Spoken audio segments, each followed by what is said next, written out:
Paz do Senhor, meus irmãos, muito boa noite. Vamos quase aí a começar. Guardar mais 2 minutinhos. Eu hoje vou falar aqui sobre Romanos capítulo 4. Fala muito sobre Abraão, né?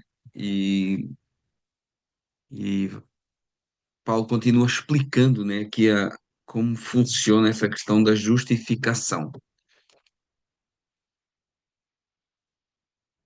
Guardar um minutinho. O povo está chegando. Graças a Deus. Espero que estejam todos bem. Então,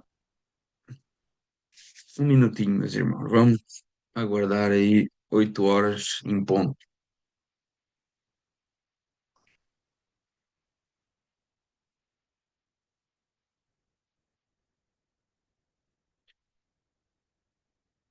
Uhum.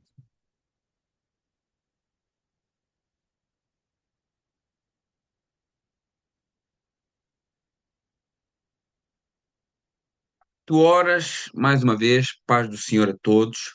Vamos então começar mais um estudo bíblico. Segunda-feira, como habitual, continuando a carta aos Romanos. Romanos, capítulo 4. Vamos orar, vamos agradecer a Deus, vamos nos colocar na presença do Senhor e pedir ao Senhor para nos iluminar, nos mostrar e nos convencer da sua palavra. Eu sei que a justificação pela fé, somente, apesar de ser a doutrina central de toda a Escritura Sagrada, às vezes ainda traz muitas dúvidas, ah, para nós, ah, que estamos habituados a ter que pagar alguma coisa, né? A gente não gosta de nada de graça, a gente gosta de pagar. Aí quando nos é dado algo gratuitamente, nós sempre desconfiamos. Em relação à fé, também não é diferente, por incrível que pareça, mas Paulo, ele deixa bem claro nessa carta, de Romanos, como que funciona essa questão da salvação, se existe algum mérito nosso ou não. Vamos orar, vamos agradecer a Deus, vamos colocar na presença do Senhor. Se você conhece alguém que possa estar assistindo esse estudo, compartilhe o link, chame mais pessoas para participar. Estamos a falar daquela que é a doutrina central de todo o cristianismo, desde o início, desde até de antes de Cristo ter sido crucificado, e nós já vamos entender porquê. Senhor meu Deus e meu Pai, muito obrigado. Eu te agradeço, ó Pai, por podermos estar aqui, por podermos estar juntos, por podermos estudar na tua palavra livremente, podermos fazer isso uns com os outros através desses canais digitais, que essa palavra possa, de alguma maneira, trazer luz àquilo que é a justificação pela fé, tanto para os meus irmãos que estão aqui comigo, como para aqueles que vão posteriormente assistir através do YouTube, e que o teu nome seja glorificado, Senhor, que o Senhor venha a ser exaltado aqui e nunca nenhum homem, mas somente o Senhor que fez todas as coisas. Obrigado por tudo, em nome de Jesus. Amém. Irmãos, ao abrirmos Romanos capítulo 4, não estamos diante de um novo assunto, né? E sim do desenvolvimento de tudo que Paulo já provou nos capítulos anteriores. Até aqui ele construiu uma espécie de tribunal celestial. Primeiro, mostrou quem está sentado no banco dos réus. No capítulo 1, falou do mundo gentio, do mundo idólatra, moralmente corrompido, um mundo que rejeitou a glória de Deus, que preferiu criar os seus próprios deuses. E a ira de Deus é revelada contra toda a impiedade deste mundo. No capítulo 2, outro povo que está sentado no banco dos réus é o religioso judeu, que se orgulhava da lei, mas que não a cumpre. Não basta conhecer a verdade, é preciso vivê-la. O pecado religioso também coloca os religiosos culpados diante de Deus no mesmo nível de que os gentios mundanos. E no capítulo 3, Paulo fala de todos, sem exceção, que estão sentados no banco dos réus, gentios e judeus, igualmente condenados.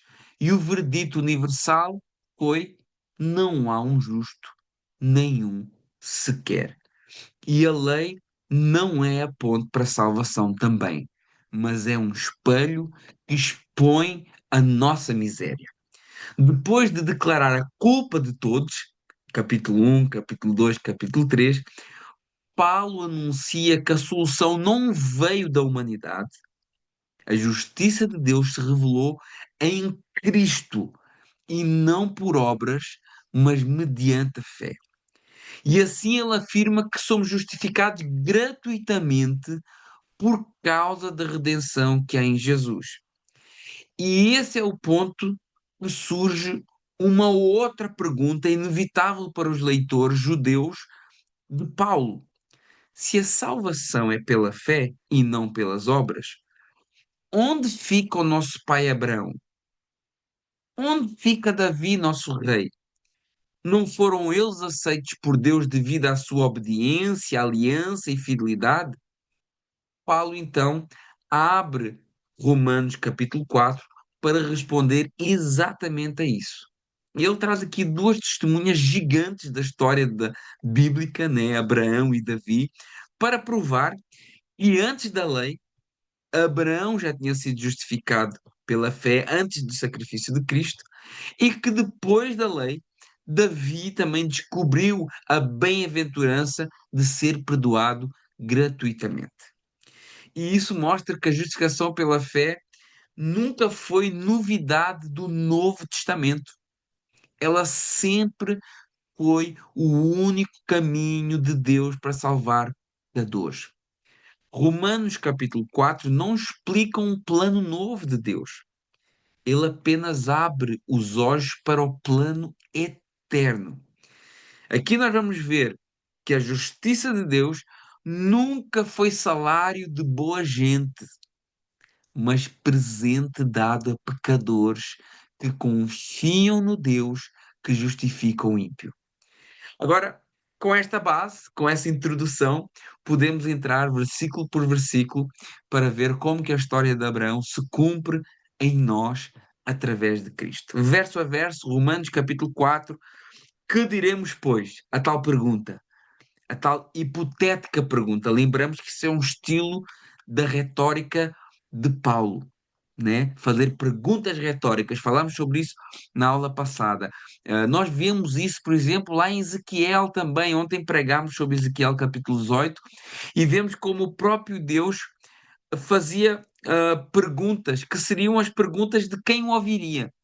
Então aqui Paulo está colocando aqui uma pergunta hipotética que alguém ouvindo essa justificação pela fé poderia fazer. Então, que diremos, pois, de Abraão, nosso pai segundo a carne? Uma pergunta de um judeu. Pai segundo a carne só pode ser uma pergunta de um judeu, né? Paulo puxa aqui Abraão como pai segundo a carne, ou seja, pai físico, né? Porque todos os judeus vêm de Abraão. E a pergunta é: o que é que Abraão ganhou por suas próprias forças, méritos e obras? Paulo está ligando com o capítulo 3, onde Paulo falou: ninguém é justificado pela lei, nem mesmo Abraão foi. Então, o ponto-chave é assim: então, se até Abraão, pai da fé, não foi justificado por obras, quem será? Verso 2, ele continua: olha, porque se Abraão for justificado por obras, então ele tem que se gloriar, mas não diante de Deus. Paulo está trabalhando como uma hipótese. Se ele tivesse sido declarado justo pelas suas obras, então ele podia se vangloriar. Mas a Bíblia diz que ninguém se vangloria diante de Deus. Efésios capítulo 2, verso 8, verso 8 e 9. Porque pela graça sois salvos mediante a fé, isto não vem de vós, não vem de vós, é dom de Deus, e não de obras, para que ninguém se glorie. Ninguém diante de Deus pode chegar com um currículo. Deus, está aqui o meu currículo. Olha quanto que eu sou justo. Não! todos pecaram, destituídos estão da glória de Deus, inclusive Abraão. Inclusive Abraão. A justificação por obras gera orgulho. Olha o tanto que eu sou bom. Olha o tanto que eu oro bonito. Olha o tanto que eu prego bonito. Olha o tanto que eu sou fiel. Olha o tanto que o meu dízimo é alto. Olha o tanto que eu vou à igreja. Olha o tanto que eu conheço Bíblia. Isso gera orgulho. Mas a justificação pela fé mata o orgulho. Essa que é a grande verdade. E nem Abraão foi justificado pelas suas obras. Ele foi justificado pela sua fé. Mas como assim, pastor? Mas na nossa fé não é fé em Cristo. Mas Abraão é antes disso, é 1500 anos, quase 2000 anos antes. Verso 3. Pois que diz a Escritura? Abraão creu em Deus e isso lhe foi imputado para a justiça. Olha como é que é interessante. Como é que Paulo responde essa pergunta? ah, como Abraão foi justificado? Ele não responde essa pergunta falando assim, eu acho que foi assim. Paulo, como bom teólogo, pastor, apóstolo, líder, ele não começava as suas conversas ou argumentos dizendo assim: olha, eu acho, eu penso, eu acredito, eu desconfio, na minha opinião. Paulo trabalhava com a verdade que tinha sido revelada nas Escrituras. E ele diz assim: olha, o que é que diz a Escritura? Vocês acham que Abraão foi justificado pelas suas boas obras? Porque levou o seu filho para ser sacrificado, teve fé? Não, ele foi justificado antes disso. Nem filho ele tinha. E ele prova isso como? Lendo o texto bíblico, Gênesis capítulo 15, verso 6. Como nós precisamos de aprender com Paulo. Hein? Muitos hoje fazem doutrinas baseadas em achismos. Eu acho que deve ser assim. Eu acredito que deve ser assim. Fazem doutrina baseada em experiência pessoal. Mas experiência pessoal não faz doutrina. E nós, como igreja, não podemos partir da experiência, dos achismos. Temos que partir daquilo que a Bíblia diz. Nunca da experiência para a Bíblia, mas sempre da Bíblia para a experiência. E Paulo usa o texto para matar essa questão. Vocês acham que Abraão foi justificado porque entregou o seu filho lá no monte? Ele foi justificado antes disso. Leiam a Bíblia. Gênesis capítulo 15, verso 6. Creu Abraão em Deus e isso lhe foi imputado por justiça. Olha que coisa maravilhosa. Antes de ser pai, antes de ter sacrificado seu filho, creu Abraão em Deus, isso lhe foi imputado. Com justiça foi lançado. Essa palavra imputado é uma linguagem contábil. Foi lançado na sua conta. Foi creditado na sua conta. Deus considera Abraão justo não porque ele atingiu um nível moral, não porque ele atingiu um nível de santidade, mas porque ele creu na promessa de Deus. E claro, quando eu digo isso, não estou querendo dizer que não é importante ter um padrão moral e santidade. Obviamente isso. Mas não foi isso que o salvou. Isso foi uma consequência da sua salvação. A justiça não é de nós para Deus, é de Deus para nós, que lança na nossa conta pela fé. E Paulo traz depois no verso 4 uma ilustração que, no nosso padrão, parece até meio que injusta. Ele fala assim: olha, verso 4: ao que trabalha, o salário não é considerado favor, mas sim como uma dívida, né? Se a pessoa trabalha, se a pessoa faz um serviço para um patrão, quando o patrão lhe paga, não é um favor, não é uma graça, é uma obrigação que o patrão pagar esse funcionário. Paulo faz uma ilustração simples. Quem trabalha recebe um salário por direito, não por graça. Então, se a justificação fosse o nosso trabalho espiritual, Deus estaria apenas pagando uma dívida. E se é salário, não é graça. Se é graça, também não é salário. E olha o que é que ele diz no verso 5. Faz uma abordagem que até parece injusta. Mas e aquele que não trabalha, porém crê naquele que justifica o ímpio, a sua fé lhe é imputada por justiça. Olha o escândalo aqui.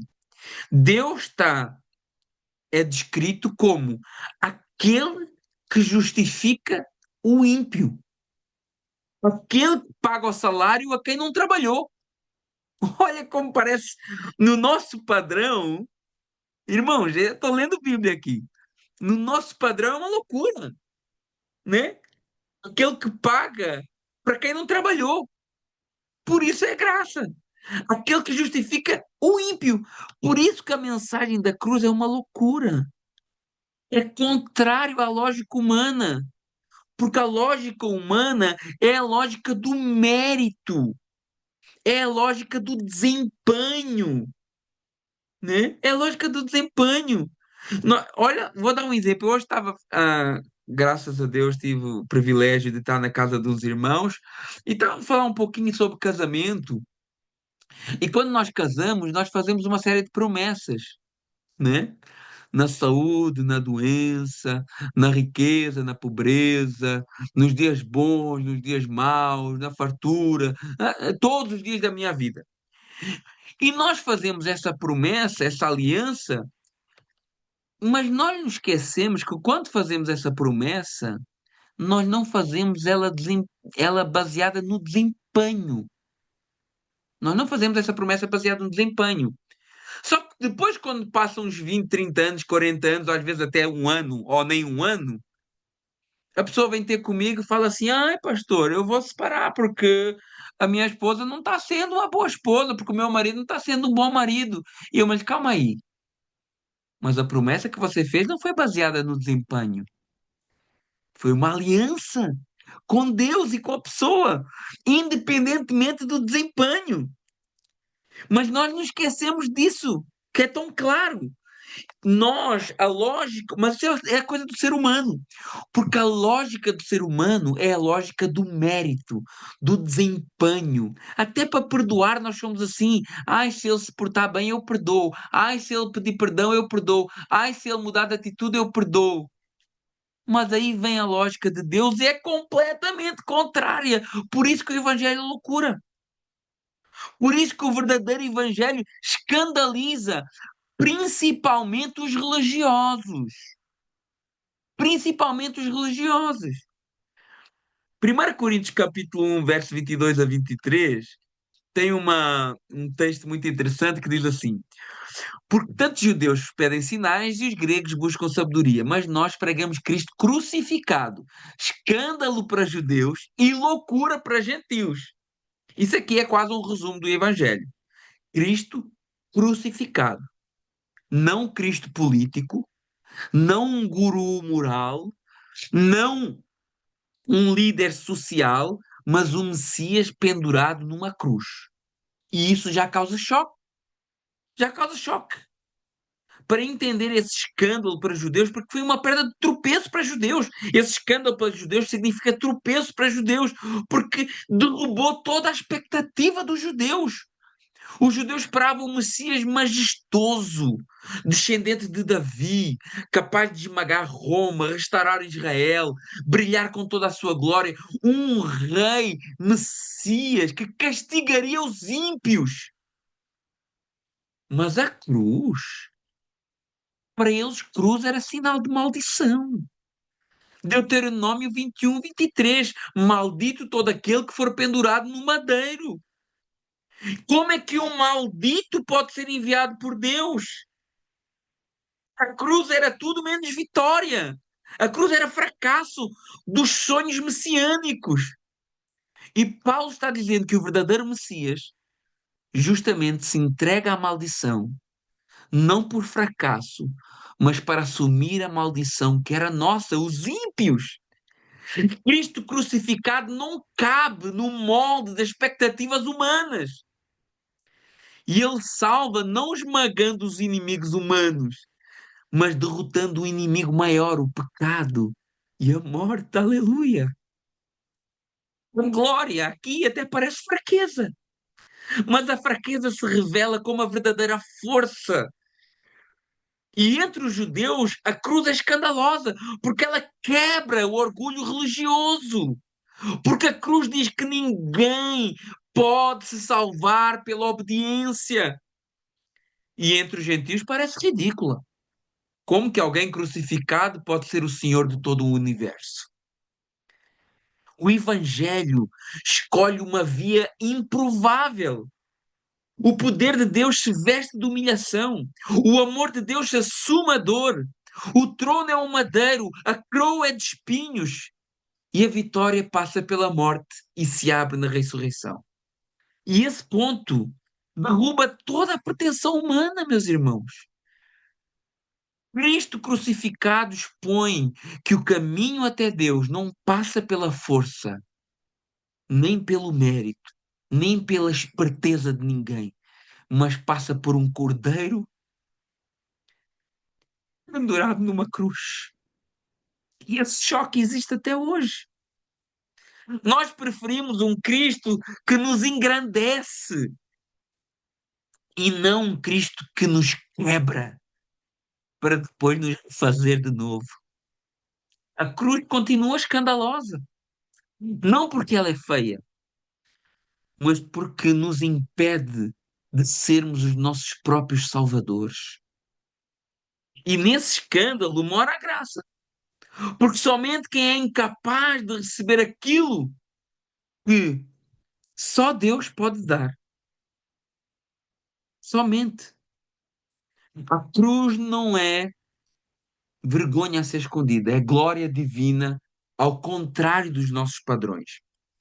Teologia do avesso.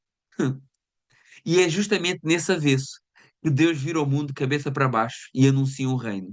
Um reino onde o ímpio é justificado somente pela fé. Romanos capítulo 5, verso 8. Deus prova o seu amor para conosco pelo facto de Cristo ter morrido por nós, sendo nós ainda pecadores. Sendo nós ainda pecadores. Ele morreu, Jesus morreu por ímpios.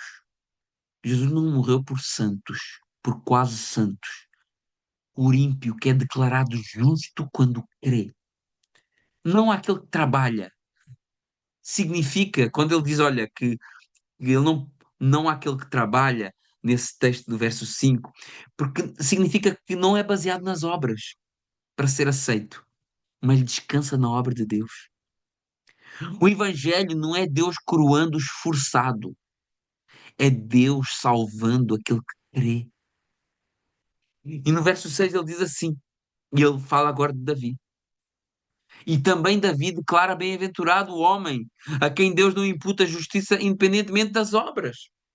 Paulo traz agora Davi, o Salmo 32, como sua segunda testemunha. A justiça que vem de Deus independente das obras, que não nasce do que fazemos, mas da graça de Deus. Olha, citando o Salmo 32, bem-aventurado aqueles cujas iniquidades são perdoadas, cujos pecados são cobertos. Bem-aventurado o homem quem o Senhor jamais imputará pecado. Pecados perdoados, pecados tirados do registro, pecados cobertos que não são expostos para condenação. Deus não imputará, Deus decide não lançar na conta o débito que nós merecíamos. Deus tira o que nos condena, que é o pecado, e dá o que nos salva, que é a graça. Olha que maravilha! Verso 9: vem, pois, esta bem-aventurança sobre os circuncisos e também sobre os incircuncisos? Uma pergunta. Ok, ok, entendi. Somos bem-aventurados pela fé. Ok, já entendi. Maravilha. Mas isso agora é para quem? É sobre os circuncisos, judeus, e também sobre aqueles que não são judeus? E ele vai responder, porque dizemos que a fé foi imputada a Abraão para justiça. Né? Então, vocês dizem, se a fé foi imputada a Abraão sobre justiça, e Abraão era circuncidado e era judeu, não era judeu, mas é o pai dos judeus, então essa benesse da fé é para os judeus também, porque nós somos o verdadeiro povo de Abraão, nós somos aqueles que são circuncidados como Abraão também era. Né? É essa a pergunta aqui. Então, essa bem-aventurança do pecado não imputado, da justiça não imputada, ela é só para judeus ou é também para incircuncisos? Né? Uma vez que nós somos nós somos herdeiros dessa fé de Abraão e Abraão era circuncidado, né? E Paulo agora faz aqui uma explicação de que a circuncisão veio depois da fé. Verso 10. Como, pois, foi-lhe imputada? Ou seja, vocês dizem que a fé de Abraão, ok, nós podemos ser salvos pela mesma fé de Abraão, ok, mas Abraão era circuncidado, então é só por quem é circuncidado. E Paulo responde no verso 10. Mas como é que foi dada essa justificação pela fé a Abraão? Estando ele circuncidado ou incircuncidado, né? Na circuncisão ou na incircuncisão? Então Paulo lembra que Abraão creu e foi justificado em Gênesis capítulo 15, mas que só foi circuncidado em Gênesis capítulo 17. Então, quando Abraão já era justificado, ele ainda não era circuncidado. Então, Deus justificou Abraão antes do ritual, para mostrar que o ritual não salva. Verso 11, continua essa ideia.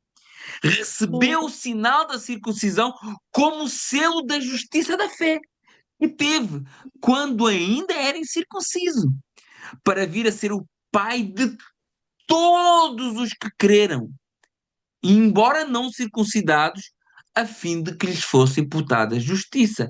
Então, a circuncisão foi uma marca visível, um sinal visível que confirma aquilo que ele já tinha pela fé. Faz lembrar um pouco o batismo, né? Abraão é o pai de todos os que creem, mesmo sem circuncisão. Isso inclui os gentios. Qual é a ideia que nós podemos passar para nós, por exemplo? Quando eu me batizo, o batismo é uma confirmação da minha fé, né? A ceia é uma confirmação da minha fé. São selos, são sinais de algo interno. São sinais visíveis de uma graça invisível e não são a fonte da salvação. O batismo não é salvífico. Tomar ceia não é salvífico. É uma consequência, um sinal que acompanha a salvação, que é pela fé lá atrás. Uma confirmação pública dessa mesma fé.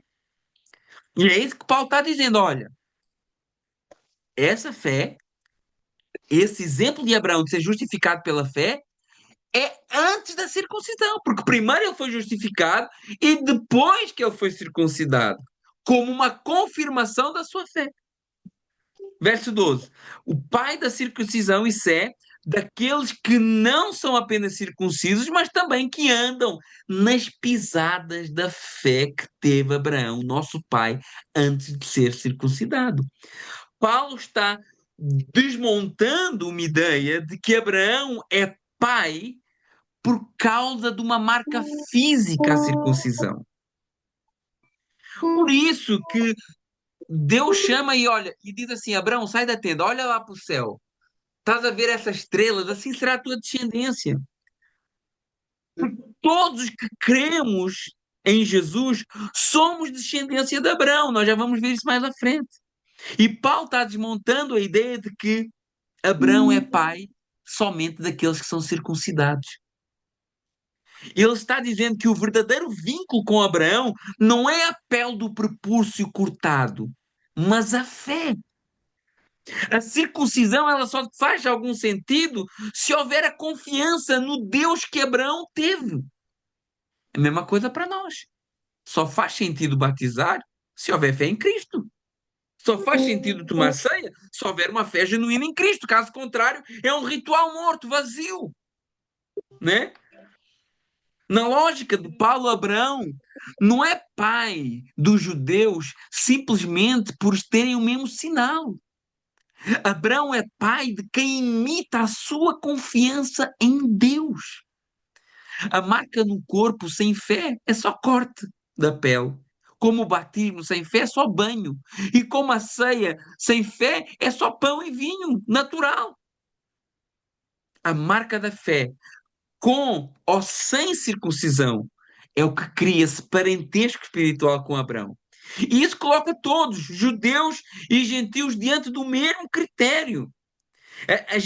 A genealogia, a descendência da fé, atravessa as barreiras culturais e nacionais.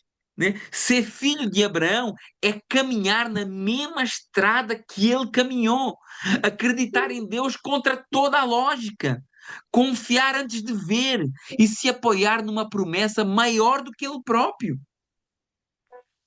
A fé, algo de Deus. Assim como João escreve, João capítulo 1, verso 12 a 13, olha como é que João mostra isso de uma maneira tão clara, essa justificação pela fé. Diz assim: olha, todos quanto creram, Deus o direito, o poder de serem feitos filhos de Deus, a saber os que creem no seu nome. E olha o que é interessante o verso 13: não nasceram do sangue, nem da vontade da carne, e nem da vontade do homem, mas de Deus. Nasceram pela fé, que é a obra de Deus na nossa vida. Olha o que é que isso significa. Não nasceram do sangue. Porquê?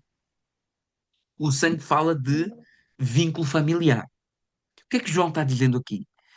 Não se torna filho de Deus por ser descendente de crente.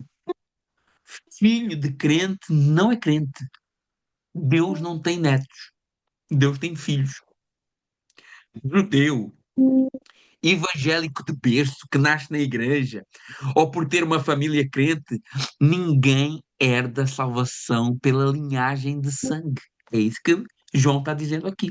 E nem da vontade da carne. O que é que isso quer dizer? Vontade, a carne é os nossos impulsos, né? O humano, a nossa capacidade natural. Ou seja, ninguém se torna filho de Deus porque decidiu por conta própria, por sua própria força, por esforço moral, por disciplina, por obras, por boas intenções. Não! Nascimento espiritual não vem de nós mesmos. Não é fruto de uma decisão da carne, tentando se reformar a ela mesma. Não! E nem da vontade do homem. O que é que isso significa? Não é decisão dos pais. Eu quero muito que os meus filhos sejam crentes. Eu quero muito que eles sejam filhos de Deus fiéis, mas não é uma decisão minha. Não é uma decisão do pastor. Eu quero muito que todo mundo seja muito crente. Eu quero muito que todo mundo seja fiel a Deus. Eu quero muito que todo mundo seja um filho de Deus verdadeiro, zeloso. Mas não é uma decisão do pastor. Não é uma decisão da igreja. Não é uma decisão de um sistema religioso gerar filhos para Deus. É algo que vem exclusivamente de Deus, é Deus quem gera, é uma obra soberana do Espírito Santo, o novo nascimento que vem do alto, não vem de dentro do homem, não nasce de uma religião humana, mas de uma ação divina. Assim como o próprio Jesus falou com Nicodemos, é necessário nascer de novo do Espírito. Resumindo aqui em linguagem simples, não é por herança familiar, não é por esforço pessoal, não é por imposição e decisão de outros, é um nascimento produzido por Deus mediante a fé. E essa passagem derruba essas ilusões de herança religiosa, de força e mérito humano e de instituição humana que possa salvar e abre a porta para a única meio, fé pela graça.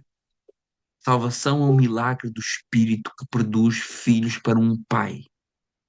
E receber Cristo é a resposta da fé a uma obra que Ele mesmo começou em nós. Não é o que diz a palavra do Senhor? Ele que começou a obra em nós é fiel para cumprir. Pastor, mas agora fiquei confuso. Eu sou filho de Deus ou sou filho de Abraão? A gente tem que fazer todas as perguntas, porque às vezes a pessoa pode ter essa dúvida. Filhos de Abraão pela fé se tornam filhos de Deus.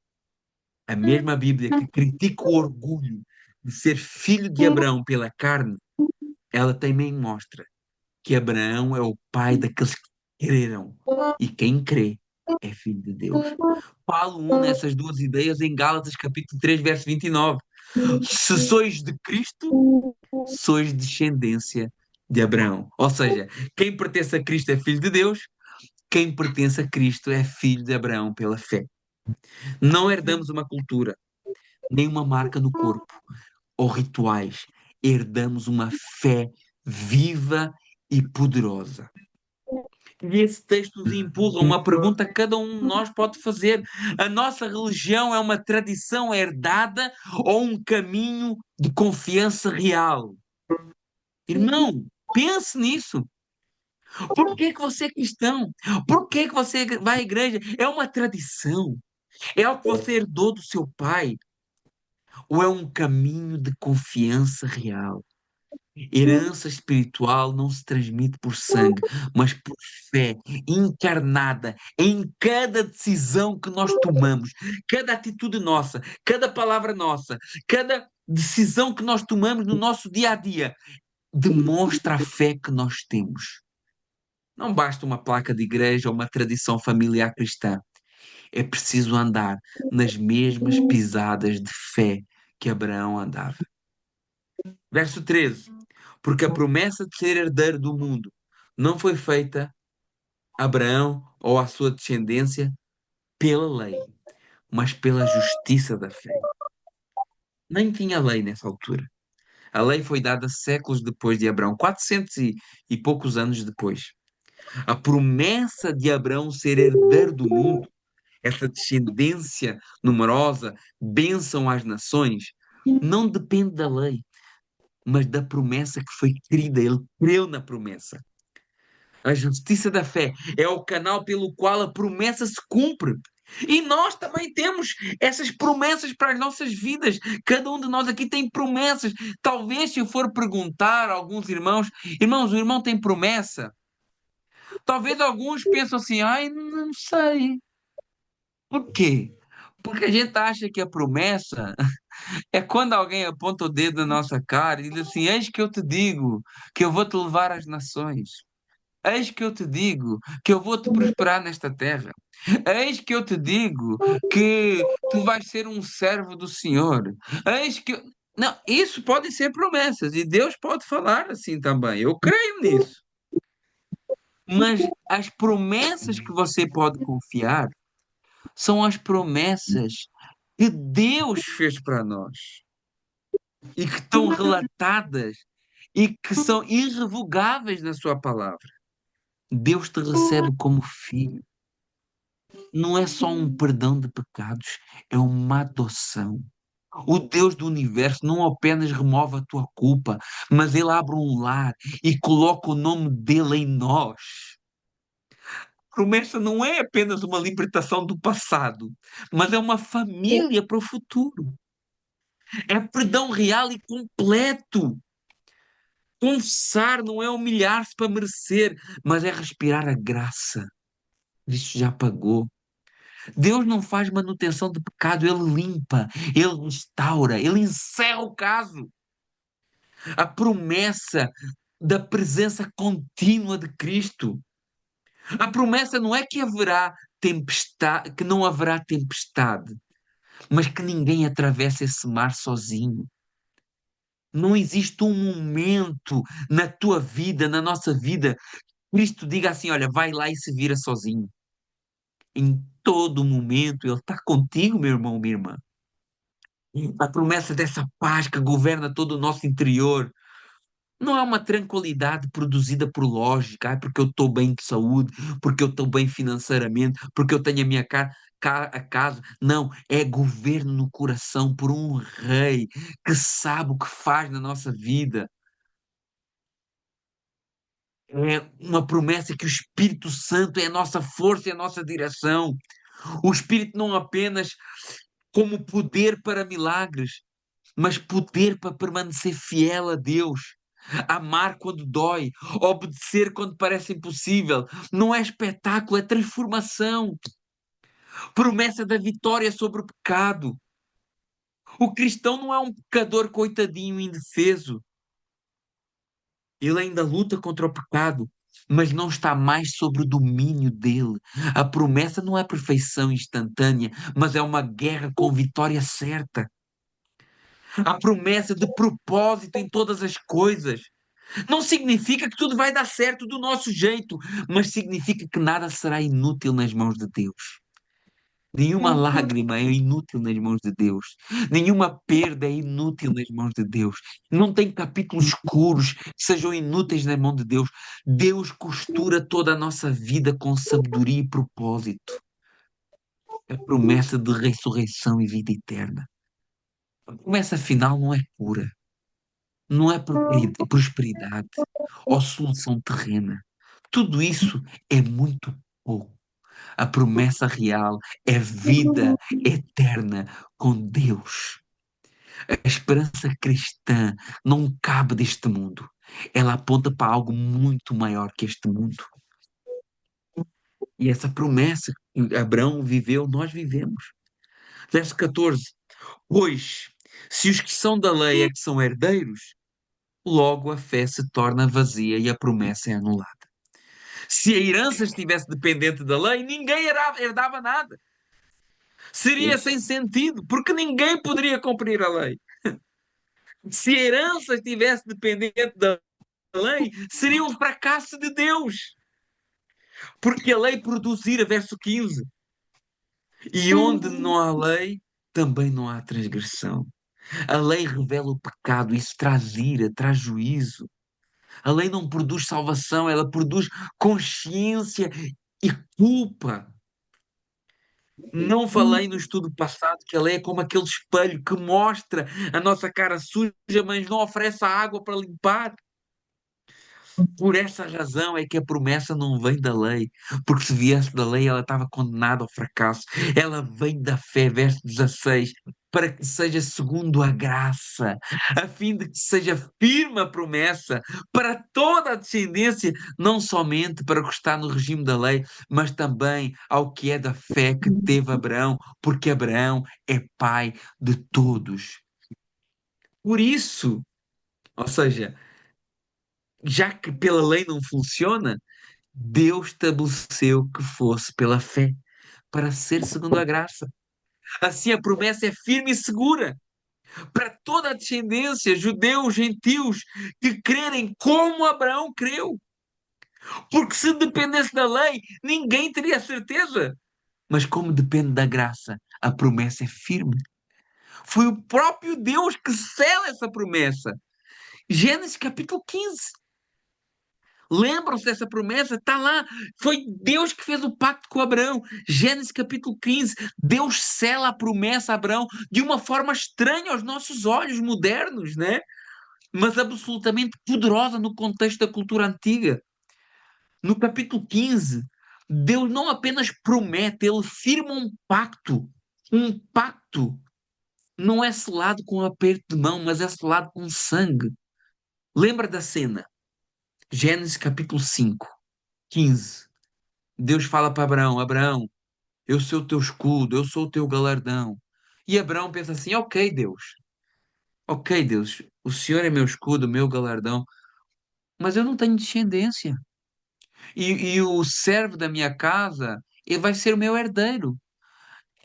Mais ou menos, Deus, tipo, Abraão faz tipo um questionamento para Deus: cadê o meu filho?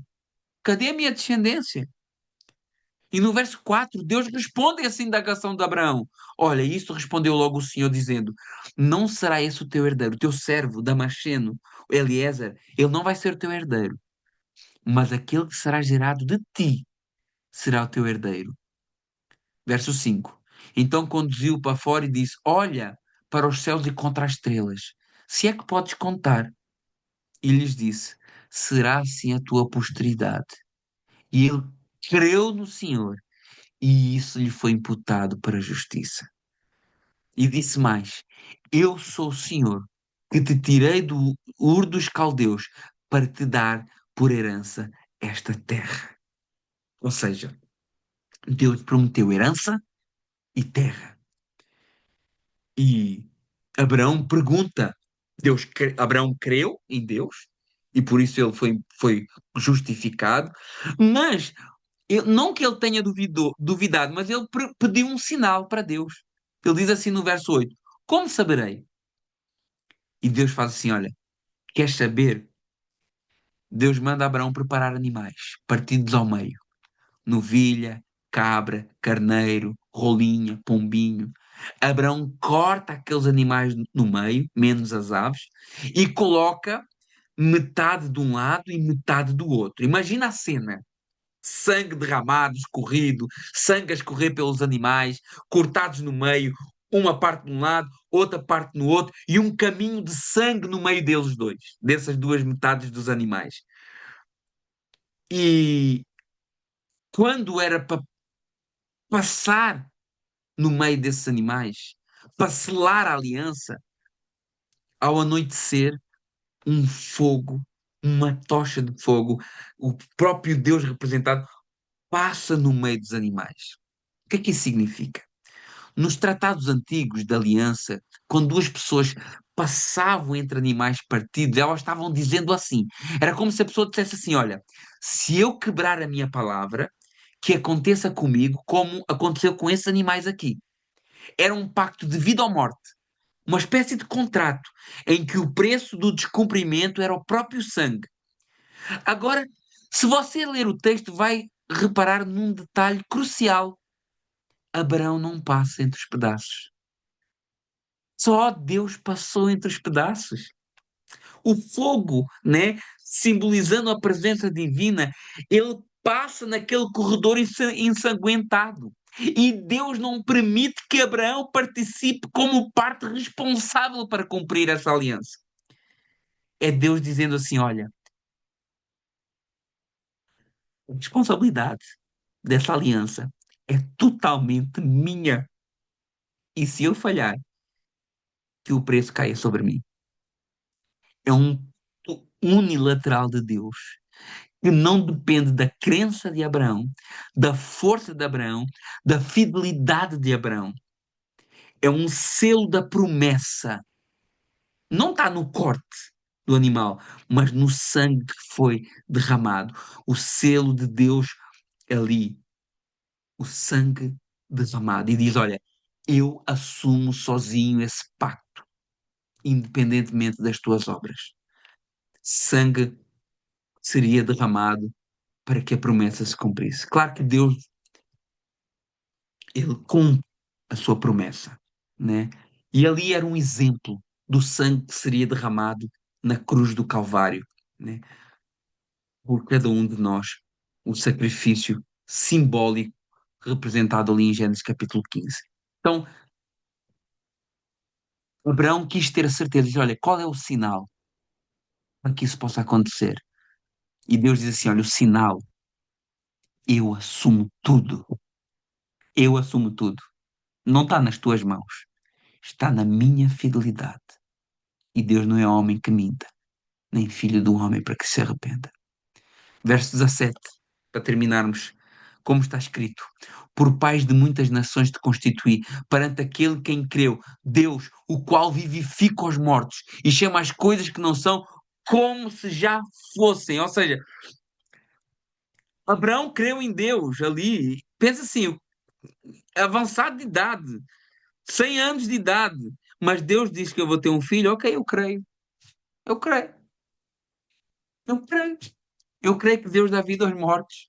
Eu já estou morto, praticamente, mas se Deus diz que vai dar, vai dar. E se ele assumiu a responsabilidade, então mais vai dar ainda. Olha o que é que diz aqui. Deus que vivifica os mortos e chama à existência o que não existe. Olha que bênção. E assim que Deus trata a justificação. Ele chama o ímpio de justo. Ele chama o que não é como se já fosse. E torna real. A fé cristã é a fé num Deus que ressuscita os mortos e que cria. O que está lá em Efésios 2:5, estando nós mortos nos nossos delitos e pecados, nos deu vida juntamente com Cristo. Pela graça sois salvos. E qual era a esperança de Abraão? Creu contra a esperança. Verso 18. Ele creu, humanamente falando, não havia motivos para ele crer. Velho, estéril a mulher. Mas Abraão creu porque Deus prometeu. Ele confiou na promessa de ter uma descendência numerosa, apesar de tudo contrariar, não enfraquecendo na fé, verso 19. Não atentou para o seu próprio corpo já amortecido, nem para o amortecimento do ventre de Sara. Ele não atentou, ele não fixou os olhos na impossibilidade humana. O corpo de Abraão já morto em termos reprodutivos e o ventre de Sara sem capacidade natural, mas ele creu na palavra da promessa de Deus. Não duvidou, verso 20, por incredulidade da promessa de Deus, mas foi fortificado na fé, dando glória a Deus. Abraão teve as suas lutas, teve as suas lutas, teve as suas Uhum, é. indagações, mas ele cria no poder de Deus, ele cria na promessa de Deus, e a sua postura geral foi de confiança, frutificando, frutificado na fé. A fé cresceu dele na medida que ele glorificava a Deus com as suas ações. A fé ia sendo crescida e se aumentada na medida que ele obedecia a Deus, na medida que ele andava no caminho de Deus, na medida que ele tinha experiências com Deus. Verso 21. E estando certíssimo do que o que ele, Deus, tinha prometido, também era poderoso para cumprir. Fé bíblica é isso. Está certo do caráter e do poder de Deus. A base da fé não é a nossa capacidade de fazer coisas e de crer, mas a nossa capacidade, mas a capacidade de Deus em cumprir o que Ele prometeu. A fé não é tentar prever como Deus fará, mas é confiar que Ele pode e é fiel para fazer o que prometeu. Pelo que isso, verso 22, lhe foi imputado por justiça. Conclusão sobre Abraão: essa confiança em Deus foi lançada na sua conta, né? Foi depositado na sua conta como justiça. Deus declara justo quem crê. Mas olha agora, no verso 23, Paulo vira a câmara para nós. Paulo agora sai de Abraão e aponta a câmara para nós. Não somente por causa dele está escrito que lhe foi imputado, né? O texto de Gênesis não é só um registro histórico. Foi escrito também com um propósito didático para as futuras gerações. Verso 24. Mas também por causa de nós, a quem será imputado? Os que cremos naquele que dos mortos ressuscitou Jesus, nosso Senhor. As mesmas verdades valem para hoje. Deus continua imputando justiça aos que crerem. E o objeto da nossa fé é Jesus. Abraão creu na promessa de Deus e nós cremos no cumprimento máximo dessa promessa em Cristo Jesus.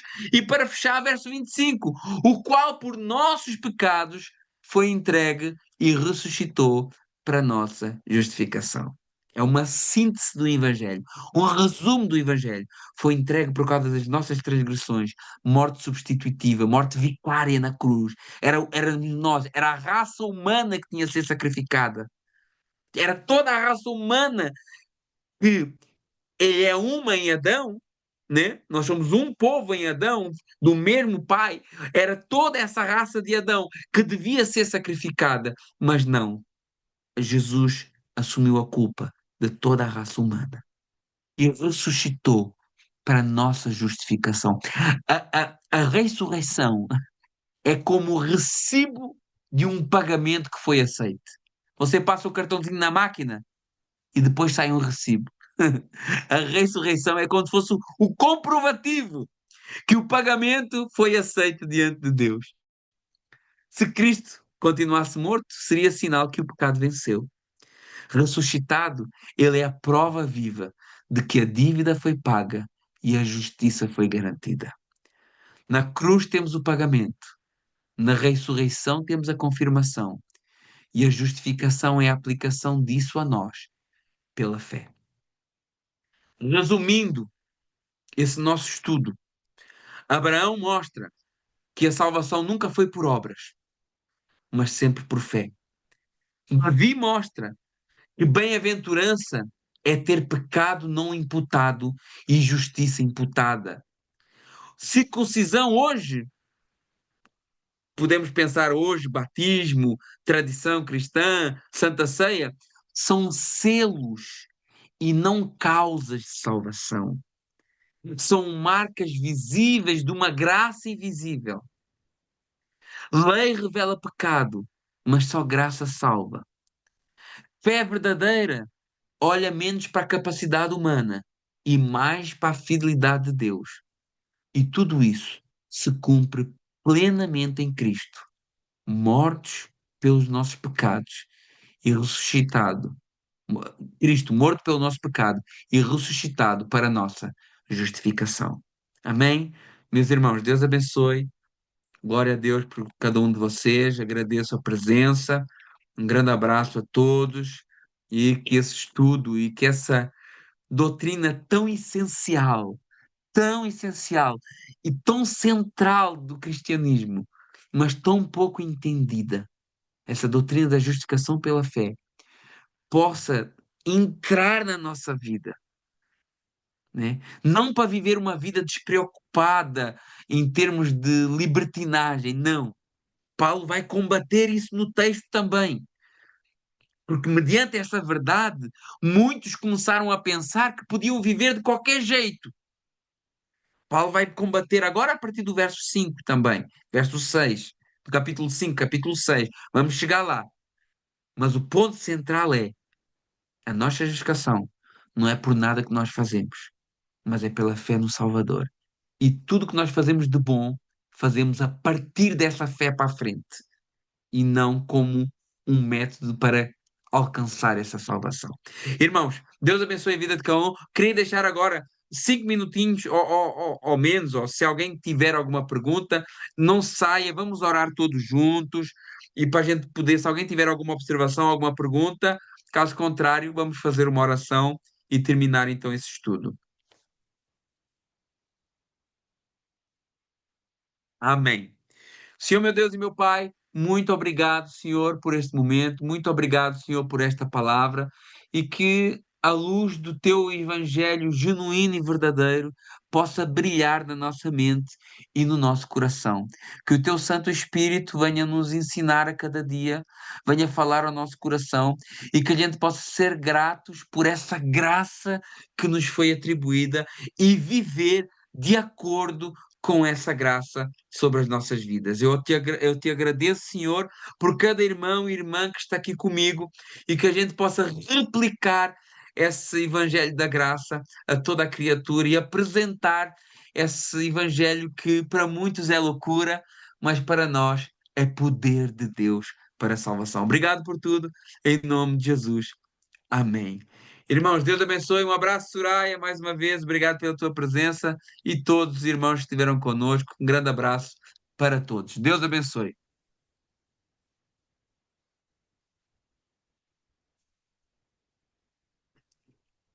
Só respondendo aqui a uma pergunta do Eric Johnson. Por que que a fé sem obras é morta? Porque a fé sem obras é o comprovativo de que a minha fé não é uma fé que vem da parte de Deus. Porque a fé que vem da parte de Deus muda o ser humano. E a fé que vem do intelecto não muda o ser humano. Por isso que a fé sem obras é morta. Quando o Tiago fala que fé sem obras é morta, fala porque a minha fé, se ela for uma fé sobrenatural, uma fé verdadeira que vem de Deus, ela vai mudar toda a minha vida. Então ela vai ser acompanhada por obras. Essa que é a questão. Agora, se as obras não acompanham a fé, significa que é uma fé intelectual e natural e não uma fé salvífica. Amém? Obrigado aí pela pergunta. Deus abençoe, Eric Johnson. Um abraço. Um abraço para todos, meus irmãos.